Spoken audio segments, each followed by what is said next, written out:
Section 5.1, which is from chapter 5. So the section is exponential functions and their graphs. So in this section we're going to talk about exponential function. This is very useful function. Most of the problem from real life, if it's about increasing or decreasing, then we can use this function, exponential function. In this particular section we're going to talk about the function itself, and then how to plot the graph and how to solve some application problem. So a function of this form, f of x equal b of x, f of x equal b to the power x, is called exponential function. If you notice, we already know about this kind of function. Look, this is quadratic function, parabola, this is cubic function. As you can see that variable is on the base, x square x cube.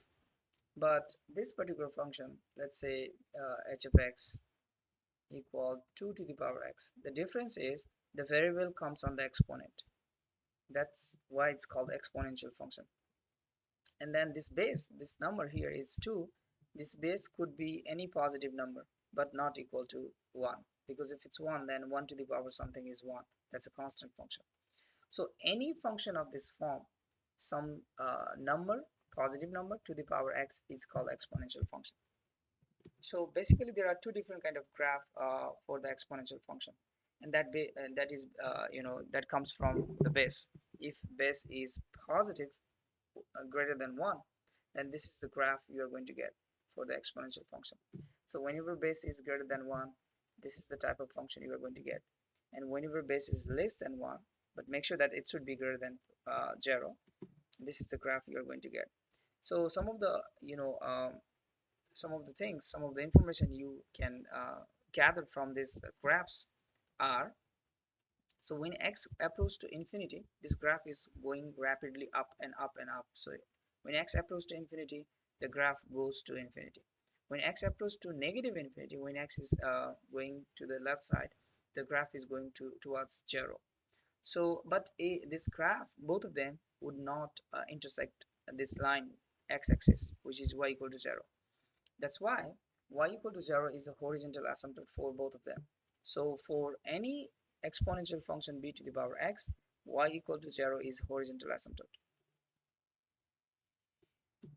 In this section you need to play with the exponential function and you need to find out the value of exponent. So just type this number 3 over 7 to the power 0.6 on your calculator, then you are going to get the value, and then these are the approximate value up to 6 decimal places. Just type this number on the calculator and then exponent 0.6. Sometime you might see base e is also irrational number 2.71 and then something. Just type e on your calculator and exponent negative 0.534. It will give you this value. Now we need to plot the graph of exponential function 2 over 3 to the power x. Remember, if the base is less than 1, this is the type of the graph you are going to get always. So even for this function 2 over 3, you can see that the base is less than 1. So this is the type of the graph you are going to get, and y equal to 0 would be your horizontal asymptote. So to plot the graph of this function, we can find out some points. For example, I found the point at -2, -1, 1 and 2 by plugging this value and using the calculator. Any scientific calculator would be able to find out this value. And I found this value of function and then plot it here. And we already know the nature of the graph should look like this. So you just join those points by using that nature. And this is how you get the graph. Sometime you have to use the transformation to plot the graph of exponential function like this. First of all, you have to find out the basic function here without using this constant. Just remove this 3 and 1. You will be able to see the basic function would be 2 to the power x. Because the base is greater than 1, the graph of this function would look like this. But there is a negative sign, so you can use the reflection. But before that, this is the transformation, so you have to use the order of transformation. So first shift to the left 1 unit, which is horizontal shift, and then reflection, and then vertical shift 3 unit up. So we are using the same graph. We are shifting it 3 unit to the left and then reflecting it about the y-axis, and then shifting it to the 3 unit up.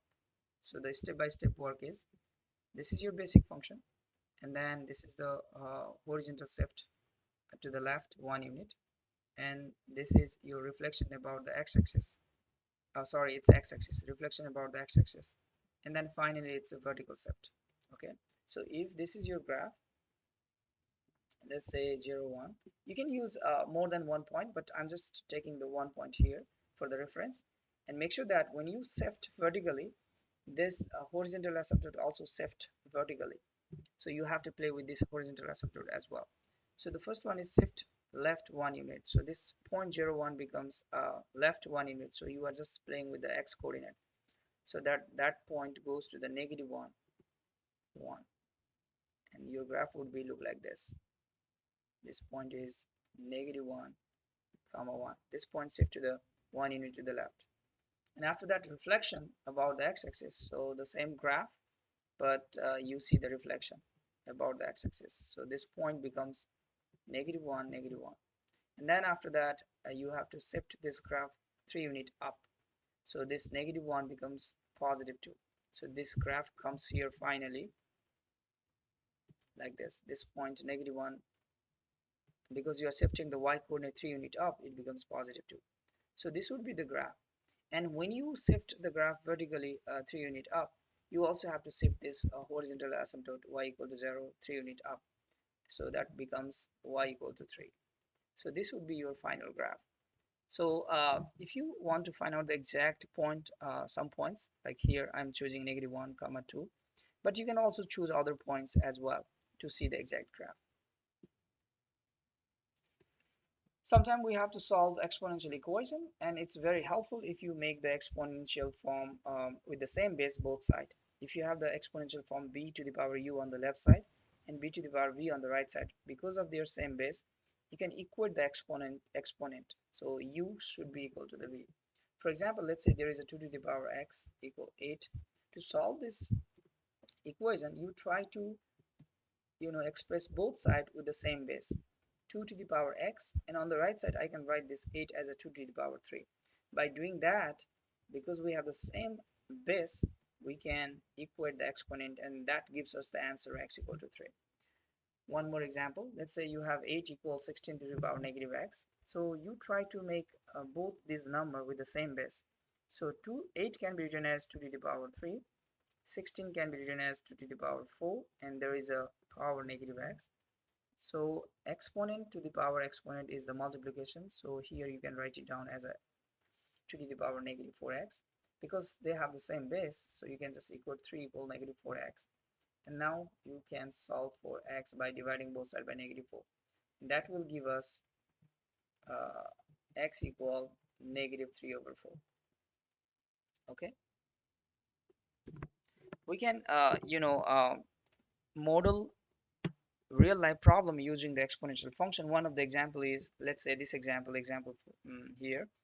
Most golfers find that their golf skills improve dramatically at first and then level off quickly. For example, suppose that the distance in yards that a typical beginning golfer can hit a 3-wood after 2 weeks of practice. So here time T stands for time, and then unit of the time is in weeks. Okay, on the driving range is given by the exponential function. This function has been developed after many years of gathering data on beginning golfer. So this is the function we are using. D of t is a function of time.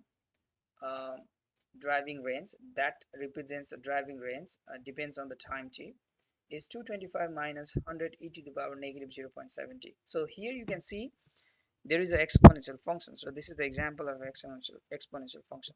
Now, based on this example, we are going to answer these questions. How far can a typical beginning golfer initially hit? Initially means what happens when time is initially. So initial time t equal 1 week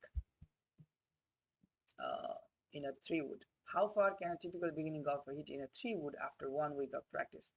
So initially is t equals 0, 1 week of practice means t equal 1.